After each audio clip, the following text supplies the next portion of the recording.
Global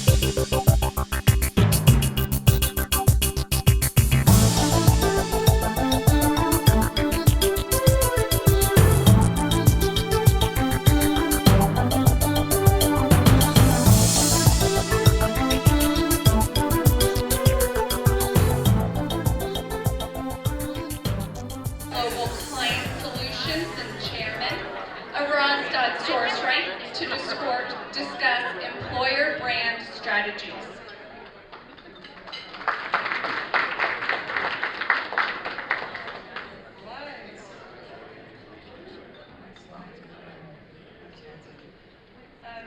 Today, exactly 70 years ago, your grandparents, or perhaps even your great-grandparents, liberated my country from the Nazis. So thank you for that. And thus ended the Second World War for the Netherlands.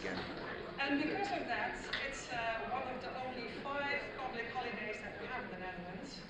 And it's the entire country is there's festivities, there's parties, but I'd rather be here with you. I hope I make the right choice. Yeah. Anyway, I thought I couldn't come here empty-handed since I had to thank you. And what I have for you is thousands and thousands of pages of research around employer branding. And not just American employer branding, but global employer branding. And unfortunately, I've only been given 10 minutes to share this with you. So my strategy is going to be, I'm going to throw about 20, 30 slides at you in 10 minutes. And if any of those slides are of interest of you, then please come and see me afterwards, and then we can see whether we may have a specific study for your company as well. Because what we did, we researched over 225,000 people opinion about whether they would like to work for your company or rather they would like to work for competition and why that is. You all know that employer branding is very important. I mean, you're in HR, so I don't need to tell you that. But given the fact that we live in this virtual world and that internet is the most dominant platform, communication platform that we all have to work with, what we see is that the commercial brand and your employer brand is going to overlap much more. Hence my subtitle, HR is the new marketing. Because it's no longer possible to just have one generic employer brand message. You need to tune it per profile, per market, and even per region. And our research can actually help you to do that.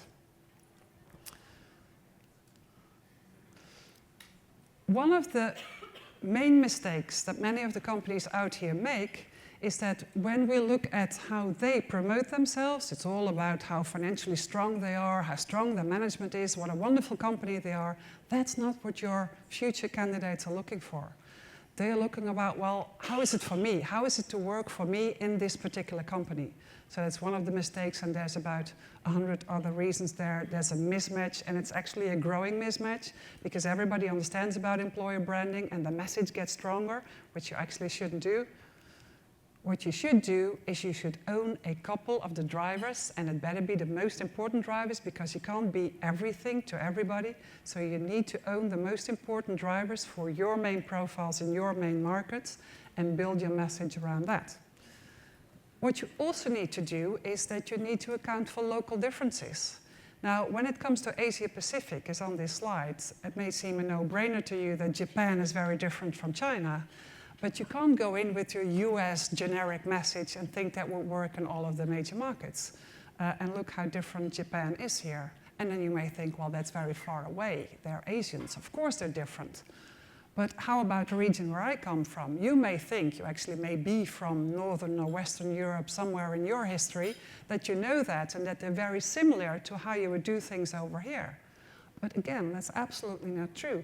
Countries that are very next to each other, like Germany, Sweden, and Switzerland, and the UK, all have their own specifics, and you need to cater for that in order to be able to attract the right candidates. And look at this company. We did this study for a technology company, one of the major Korean companies, then you know who it is, who thought that their next major market is going to be Japan. Now, this is a pretty strong employer brand globally. But if your major market is going to be Japan, then you do have an issue, and you need to make sure that you change your employer brand. It also may be very interesting to look at your direct competitors, because how are you doing is one thing, but you're competing against, well, your direct competitors. How are they doing in this field of employer brand? Again, we have that data for you. And this particular study was for Société Générale, a very well-known French bank who happened to want to start a bank in London. But none of the British could actually pronounce Société Générale, let alone that they knew them, and certainly they didn't want to work with them because French and British. But we helped them, and now they're somewhere up in the top.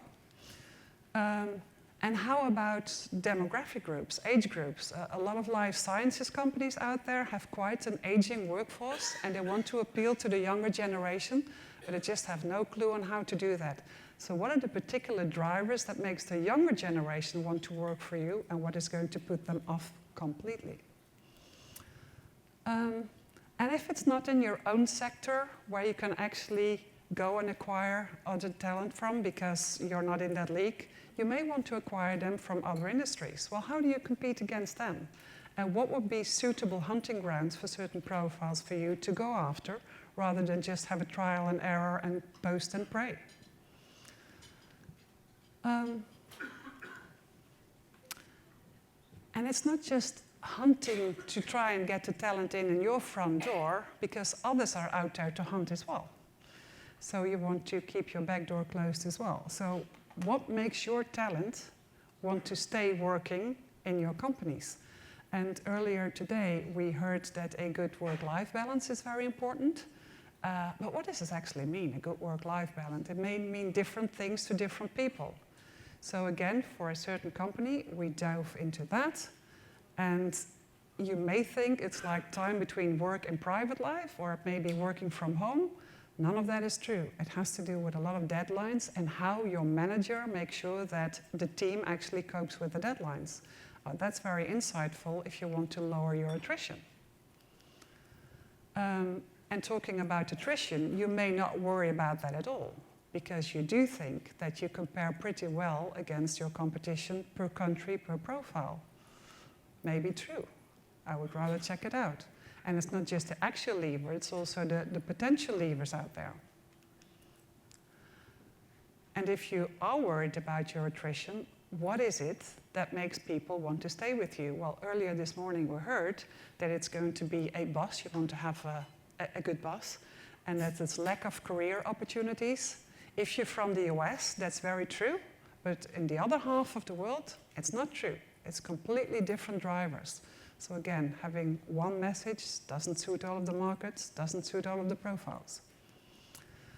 And then if you've analyzed it all and you think you've got the message, then what is the right tone of the message? Because now you've got one opportunity to send it out into the world, into the social media. How should that message sound on your website? If you're from the US, you think it's probably about an exciting opportunity. It's so exciting to work here. That does work well probably over here, but it doesn't work well in the rest of the world, because there people, they know you're not always exciting. They just want to hear from people who actually live there, who work there, what is a good day like and what is a bad day like, because they know there will be bad days. So they want to have an honest and reliable communication rather than an exciting or a thrilling or a masculine one. And then, okay, you got the tone of the message, you got the content of the message, but you cannot control the entire social media. It's impossible. So you need to make your choices on where you're going to engage with your candidate through. So we asked all those 225,000 people out there, if you're going to check out a company, how do you try to learn about the next destination, about where you're going to work? Because this is a very emotional decision for people, where they're going to work. And actually, the number one is Facebook. So they're going to check out your company on Facebook rather than on LinkedIn and on Google+. Now again, this differs per profile and per country. So if you've got a specific market that you're interested in, you may want to check out this data, because if you think you're going to Google+ in China, you're going to be surprised. There's no Google in China. There's no LinkedIn in Germany, by the way. So. And then all of these elements you want to turn into a business case.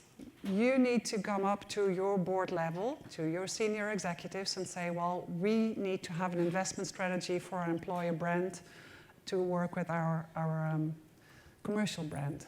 So it's going to look like this. You're going to get per country and per company that you work for, you're going to get an investment plan, or where you need to boost your efforts, where you really need to invest in, and other things that you really want to play down, or where it's not even worth to look at all. And these, of course, are very different per company and per market.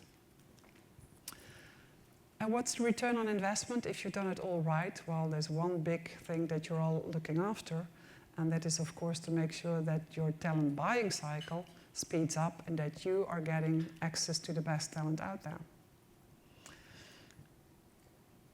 If there's one thing that you should remember of these 22 slides, it is that markets are very different, profile groups are very different. We researched over 6,000 companies for 15 years in 23 countries.